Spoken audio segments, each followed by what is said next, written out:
On May 2, 2026, Spirit Airlines ceased all operations. A $500 million government bailout negotiation had just collapsed. Spirit didn't fail because its people were incompetent. It failed because cheap money kept it alive past its natural death, and when the money stopped, so did the airline. Spirit's operating costs had been rising since 2021, driven largely by jet fuel, which tracks crude oil prices that never fully retreated after the post-COVID supply shock. Jet fuel represents roughly 25 to 30% of any budget carrier's cost structure. Spirit's unit revenues couldn't cover those costs because its entire model was built on price-sensitive travelers. And price-sensitive travelers disappear first when real wages erode. Real wages in the United States peaked in January 1973 and have been structurally pressured ever since by monetary expansion. M2 money supply grew over 40% between February 2020 and April 2022 alone. That expansion inflated input costs, fuel, labor, aircraft leasing, without proportionally inflating the purchasing power of the customer Spirit needed to fill seats. The airline had already filed for Chapter 11 bankruptcy in November 2024. That filing was itself a Fiat artifact.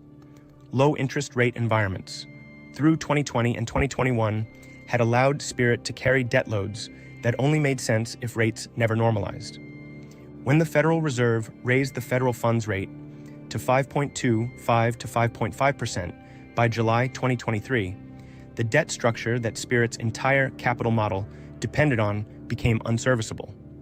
The $500 million bailout negotiation wasn't irrational from inside the Fiat framework. Governments routinely deploy capital to sustain strategically important industries, airlines included. The CARES Act in 2020 directed over $54 billion toward aviation sector support. Spirit's logic was straightforward. We survived 2020 with government money. We can survive 2026 the same way. The difference is what the money costs. In 2020, the Federal Reserve's balance sheet expanded by roughly $3 trillion in 8 months, money created at near zero cost to the Treasury. By 2026, with inflation still embedded in energy markets and the Fed's balance sheet reduction ongoing, the fiscal space for another round of aviation subsidy had contracted sharply. The bailout failed not because government suddenly developed moral objections to intervention, but because the intervention itself had become too expensive in real terms. This is the mechanism worth tracking. Fiat money does not eliminate business failure. It defers it, disguises it, and concentrates the eventual cost. Spirit's customers lost access to cheap flights. Spirit's employees lost jobs. Spirit's creditors lost capital. The $500 million that might have extended Spirit's life for another 18 months would have come from somewhere. From Treasury debt, from Fed monetization, from the purchasing power of every dollar holder in the economy. The bailout's failure meant those costs stayed visible. Its success would have made them invisible and diffuse. Austrian capital theory, Mises described this precisely in Human Action, holds that malinvestment is not eliminated by bailouts. It is preserved. Resources that should flow to productive uses remain locked in structures that cannot generate real returns. Spirit's fleet, routes, and labor contracts represented real capital. Subsidizing their continuation in an unviable configuration doesn't save that capital. It delays its reallocation to something that can actually clear the market. Sound money enforces that reallocation automatically.